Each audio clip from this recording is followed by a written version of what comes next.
Monsieur Grand. Monsieur Grand était vraiment très très grand.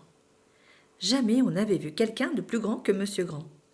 Et même jamais on n'avait vu quelqu'un d'aussi grand que Monsieur Grand. Tu connais quelqu'un qui a des jambes aussi longues que celles de Monsieur Grand? En vérité, Monsieur Grand était tellement grand que ça lui compliquait la vie, comme tu peux t'en rendre compte. Et il soupira tristement. Ah, si seulement mes jambes n'étaient pas aussi longues.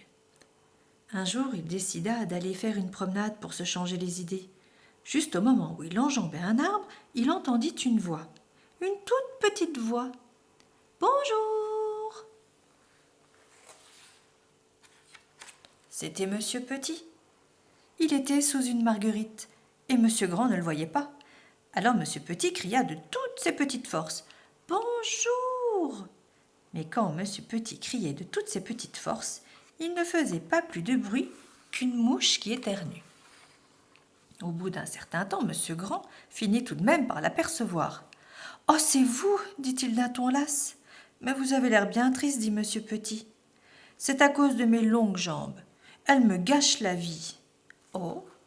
dit Monsieur Petit. Monsieur Petit décida de lui remonter le moral. « Et si nous allions au bord de la mer, dit-il. Mais ce n'est pas facile pour Monsieur Petit, comme si une souris pouvait marcher aussi vite qu'une girafe. » Alors, Monsieur Petit eut une très bonne idée, et il la mit aussitôt à exécution. Avec ses longues jambes, Monsieur Grand arriva très vite au bord de la mer. « Allons nous baigner !» s'écria Monsieur Petit. « Pas moi, répondit Monsieur Grand.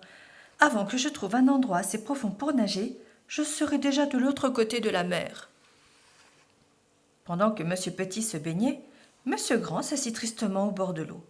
Sa figure s'allongeait de plus en plus. Encore un peu, et elle serait aussi longue que ses jambes.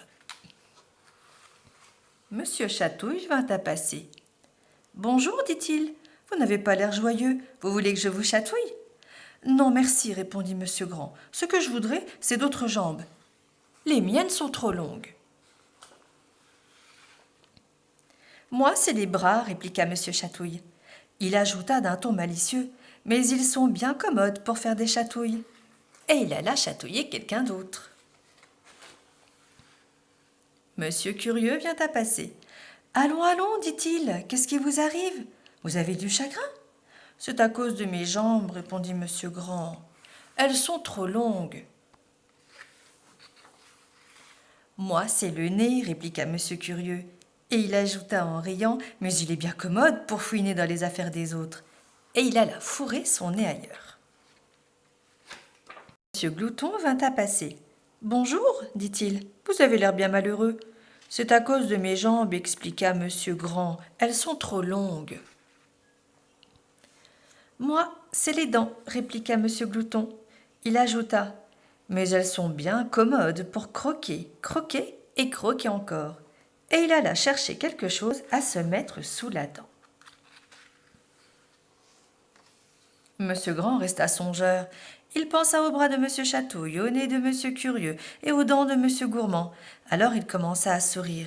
Ses yeux se plissèrent et il éclata de rire. Il regarda ses jambes, ses très très très longues jambes. « Elles sont bien commodes pour marcher, s'écria-t-il. Et il rentra chez lui en 4 minutes. 4 minutes pour faire 50 kilomètres à pied. Après sa baignade, Monsieur Petit revint sur la plage. Il n'y avait plus personne. Comment allait-il rentrer chez lui? Bravement, il se mit en route. Il devait faire 50 kilomètres à pied. Et c'était il y a 1 an. Voilà, cette vidéo est terminée. Si vous l'avez appréciée, mettez un petit pouce bleu, abonnez-vous et n'hésitez pas à partager. Au revoir, à la prochaine lecture.